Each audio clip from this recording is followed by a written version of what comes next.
There's a concept in espionage that we call priming or analytical overlay, to go back to your conversation about seeing dogs in the stars. Same thing? Very similar things, right?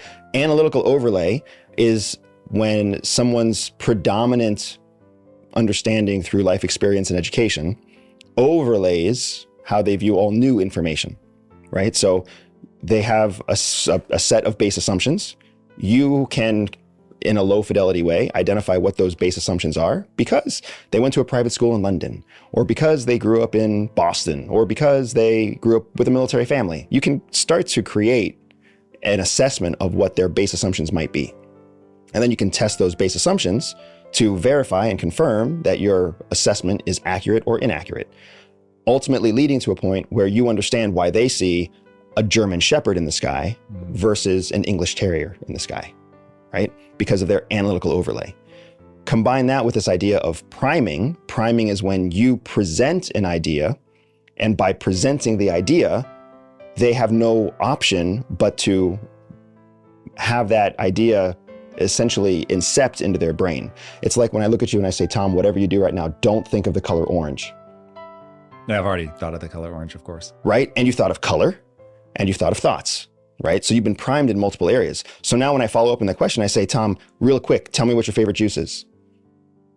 You have to fight not to say orange juice, right? Even if it's not true, you've been primed. So what jumps to mind is what you were just primed to believe, what you were just primed to say. So when it comes to this world of information, this world of fast moving, high velocity, high volume information, you can be primed and then immediately be confirmed, because they'll prime you with information, ask you a follow-up question. How do you feel about this? And now we're going to Jane on camera 2. And Jane, what does the audience think about this, right? Well, the audience just got primed to think exactly what you just told them to think. So when you put them on the spot and you force them into a high velocity situation, you're going to have a high likelihood of the primed thought being what comes right back. So when you ask somebody, am I understanding that your base assumption is this? You're doing two things. One, you're priming them of what you believe their base assumption to be. So even if you're 80% accurate, 10, 20% inaccurate, they've now been primed with what you told them you understand their base assumption to be. So their natural inclination is going to be to agree with things that maybe aren't fully accurate, but they feel on the spot to answer, and they've been primed, and it's within easy grasp for them to just regurgitate it and say it out loud. That's part of priming. If you then prime them about a base assumption that you've assumed through an analysis of their own background, you also have this idea of analytical overlay on top of that. So you run the risk of getting a confirmation that isn't fully accurate. How do you avoid that? Like, if you really want to know what's true, you're not trying to paint somebody in a corner. However, people usually don't know what's driving their own thinking. Correct. And so you have to help them by saying, here's what it sounds like you're saying. And that's, I think you nailed a fact right there, and then a truth, which, like I said, facts and truths for me aren't the same thing. The fact is people don't know what they're thinking. Absolute fact. Even though you and I, as much time as we spend thinking, think we know what we're thinking, we still don't really know what we're thinking. That's why I'm sure that you spend time just thinking. And you jot down notes and you review your notes, and then you're like, that's not quite right. You've done it on this podcast already, where you're like, that caricature is not the right word. I have to pick that apart even more. Here in real time, even as I say it, you're able to think about thinking in real time when most people can't. So then you have to understand that most people don't know what they're thinking and don't realize they don't know what they're thinking. So for sure, they don't know what they're saying because they can't even think at the speed that they can talk. You have to build that into your assessment of people. Always going back to the idea that if you are trying to win in life, if you are trying to win in business and in entrepreneurialism, if you're trying to succeed, it's not about trying to get other people to learn. That's your truth. Your truth is, I have to help them. That's your truth. I have to help them think. I have to help them say what they're thinking. The fact is they don't know what they're thinking. How could you possibly help somebody to say what they're thinking if they don't even know what they're thinking? Instead, you're helping them to say something so that they can get off the X, because this is really uncomfortable to them to think about thinking. That was a big whirlpool of maelstrom ideas. Did it make sense to you? It does, but I still have the follow-up question, which is, I don't I'm not trying to plant an idea in their mind. I will say this. There are times where I am trying to plant an idea in their mind. It's what I call trapping somebody with their own value system, which is very effective. And I should do like a whole class on that because, oh my God. However, in this case, I'm trying to refine my own toolkit and help anybody listening develop their toolkit around thinking through a novel problem well. And for that, I need to be able to actually really just understand the situation. I'm not trying to plant anything in anybody's mind. I'm really just trying to figure out, where are you at? But people will talk in circles. They will be in run-on sentences. I get into this all the time where I will finally just have to say to people, hey, like, that is the world's longest sentence. I asked you for a single sentence on this. You've been talking for 3 minutes. So then I'll start saying what I think I hear you saying is this. Is that accurate? And so we have a thing here at Impact Theory where I'll say, I want to get to the point where you say the exact words, you understand my position perfectly.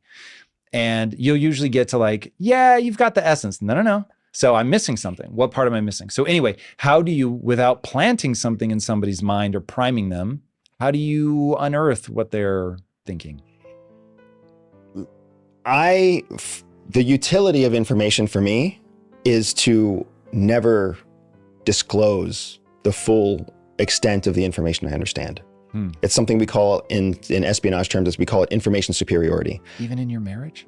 So my marriage is a different animal, because in my marriage, my wife and I, we try to operate at a level of transparency, mainly because we've both been trained to see non-transparency. All right, so give me both angles. So one where first give me the I'm trying to conceal. Okay. But then I'll want to go through when you're in transparency mode with your wife or anybody else, what does that look like? So when I'm trying to conceal, I'm in receive mode. And I validate, I authenticate, I confirm, right? So this is what you believe. Internally, you're like, okay, I think he believes this. How do you verify it? I ask a follow-up related question. Let's say something that's 10% different, to see if I get the answer I expect to get. And then I'll push myself another 10% and another 10% until I find the boundary and I'm getting it wrong, right? So when somebody says something like, I think it's so crazy that Dunkin' Donuts makes donut sandwiches, right? I also think it's crazy that Dunkin' Donuts makes donut sandwiches. But are they saying it's crazy cool? Or are they saying it's crazy sick and gross? So I've got to ask a question that's 10% off, right? Like, oh, do you think that it's just too sweet? Or do you think that, do you think the sweetness goes well with the savory? And then eventually you'll get to the place where they're just like, oh, it's just so gross. Why would you put meat between two donuts? Now I know where you're at. Rather than coming out and saying, are you saying that you think it's gross, or are you saying that you think it's cool? Because as soon as I ask that direct question, they now know that I don't know what they're thinking. Up until that, they assumed that what they communicated was crystal clear. I don't want to give them the advantage of knowing what I do and don't understand. Instead, I can create a whole conversation, which means I can create a whole relationship, a whole series of transactions. I can build what we call social capital or social currency by engaging in a conversation about something as low stakes as donut sandwiches. And that's what's really valuable.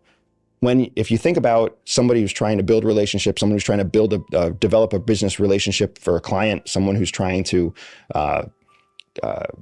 build a promotional argument with their boss, the thing that you need the most is to just have some sort of capital transactional exchange with the person in control of that fate. The client, the customer, the romantic partner, the boss. The way that you build that is through a series of transactions where they feel validated, authenticated, and heard.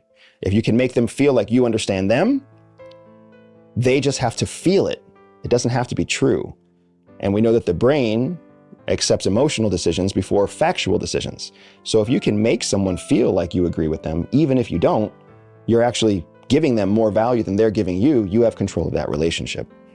So in my approach to business, in my approach to relationships, in my business, in my approach to most elements of life, I'm trying to understand where the other person is coming from without disclosing where I stand on that topic.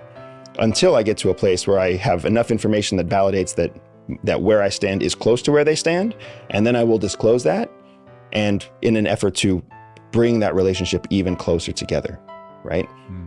That's how I handle it in general.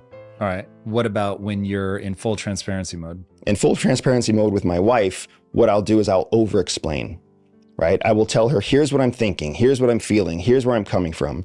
And not only will I tell her what I understand about my position. I will also tell her about what I don't understand about my position, right? So as an example, I do a TV show. I'm on a TV show with History Channel. It's my second season. I've been traveling for about 5 months now. I've got 1 more month of travel. I travel somewhere between 25 and 35 days at a time. Oh my God. And then I'm home for 5 days or 10 days, right? So I'm missing out on these core months of my children, my 10-year-old son, my 6-year-old daughter. And at the beginning of the season, they had a high tolerance for me being gone. They're accustomed to me traveling. They're even accustomed to me traveling for months at a time, but they're not accustomed to me traveling for 6 months at a time. It's half a year. So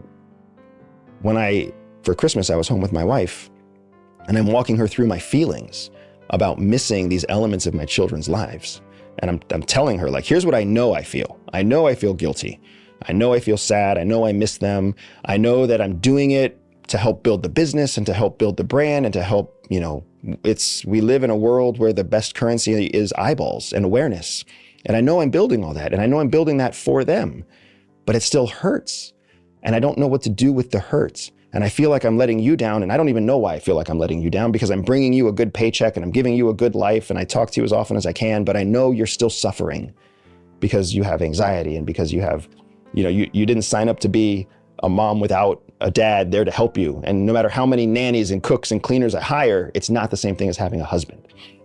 And I just kind of put it in full transparency mode. I front end load what I know and what I don't know. And then I let her respond. And in that response, what I often find is that some of the things I don't know become known, because a lot of what I don't know is tied to how she perceives something. But also when you have somebody that you're so close to that you can give that level of transparency, their inputs connect dots that you couldn't connect previously, or they highlight places where you connected dots incorrectly.